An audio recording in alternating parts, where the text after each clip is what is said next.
Kembali di Metro Siang pemirsa, kabel ruwet membuat Jakarta kian semrawut. Bahkan tak jarang penataan kabel yang kurang baik menimbulkan bahaya bagi pengguna jalan.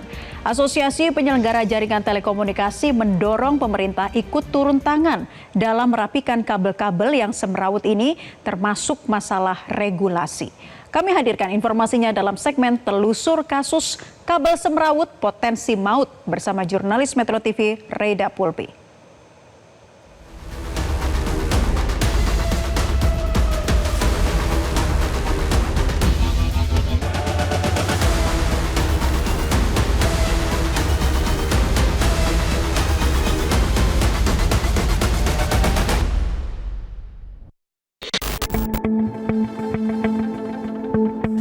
Jakarta bukan hanya jalanannya yang ruwet alias macet, tapi kalau kita sedikit menengok ke atas, ternyata pemandangan kabel-kabel yang bergelantungan ini sudah menjadi hal yang biasa. Padahal bukannya tak ada korban, namun banyak korban berjatuhan karena kabel-kabel yang tak beraturan ini. Lalu sebenarnya ini tanggung jawab siapa dan bagaimana cara pemerintah Jakarta untuk mengatasi keruwetan kabel-kabel ini? Ikuti penelusuran kami.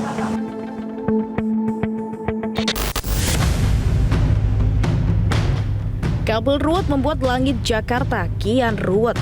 Di balik keindahan dan gemerlap gedung tinggi, sayangnya di sejumlah titik masih terlihat kabel yang menggelantung tak beraturan. Tak hanya mengganggu keindahan, namun jelas berbahaya.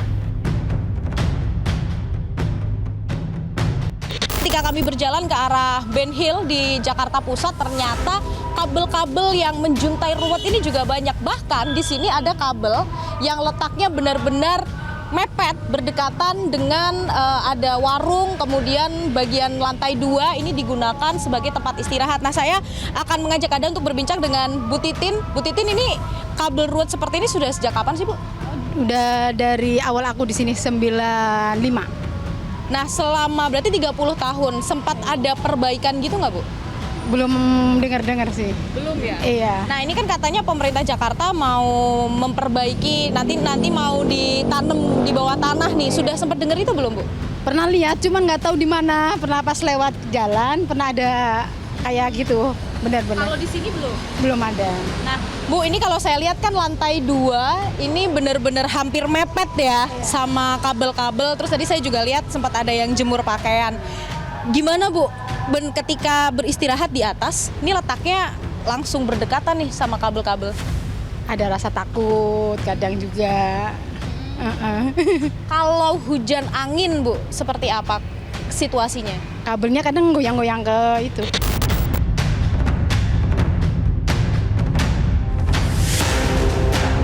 Kabel ruwet yang menjuntai bak ayunan, khususnya kabel fiber optik, bukan berarti tak pernah memakan korban jiwa.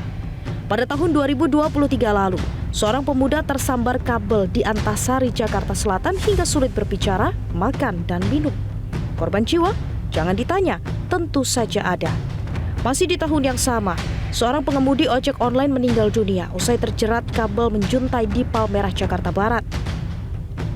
Tim Metro TV menemui Ketua Asosiasi Penyelenggara Jaringan Telekomunikasi atau APJATEL, Jerry Mangasa Siregar.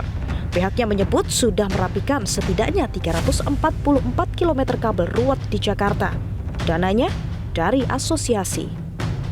Pertama, kita merapikan kabel melalui crimping. Artinya kabel fiber optik yang carut-marut itu kita satuin satu persatu supaya dia naik lagi. Jadi tidak ngondoy atau sagging kabel yang mengakibatkan kecelakaan dan kurang elok. Yang kedua, kita melakukan relokasi. Sampai saat ini kurang lebih 344 km dan 248 ruas jalan secara Jabodetabek. Biayanya dari mana, Pak? Ya, kami sampaikan bahwasanya biaya tersebut adalah biaya swakelola atau mandiri. Artinya dari industri untuk industri. Memang kalau kita melihat dari PP 46 2021 di pasal 21 ayat 1 dan 2 sebenarnya sudah ada ruang di peraturan pemerintah tersebut yang mengatakan pemerintah pusat dan pemerintah daerah dapat mengelola APBN dan APBD dan dapat membangun infrastruktur pasif seperti sarana jaringan UTS terpadu atau semacam mungkin katakanlah penataan-penataan yang untuk merapikan kabel fiber optik itu sendiri. Tapi aturan teknis sampai sekarang setelah peraturan pemerintah tersebut rilis atau keluar, belum ada peraturan teknis yang mungkin katakan menjadi dasar penggunaan APBN tersebut. Jerry mendorong agar pemerintah ikut turun tangan dalam merapikan kabel-kabel yang semrawut ini, termasuk masalah regulasi.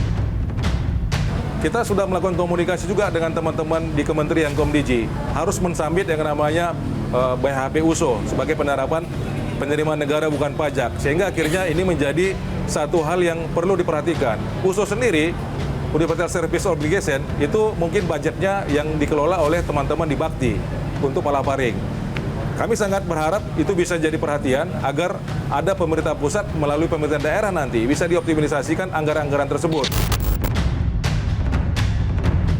Kabel ruwet bukan hanya mengganggu pemandangan, namun yang terpenting berbahaya. Tak hanya bagi para pengendara, namun juga pejalan kaki.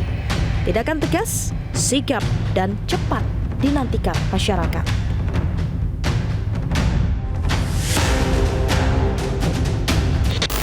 Rencana sudah ada, tapi ini bukan saatnya salah-salahan siapa yang harus bertanggung jawab terhadap keruwetan kabel-kabel di Jakarta. Masyarakat sudah mulai resah dan masyarakat menanti kapan Jakarta bebas dari kabel yang ruwet sehingga kita bisa melihat langit indah Jakarta. Dari Jakarta, tim liputan Metro TV. Jelajahi cara baru mendapatkan informasi. Download Metro TV Extend sekarang.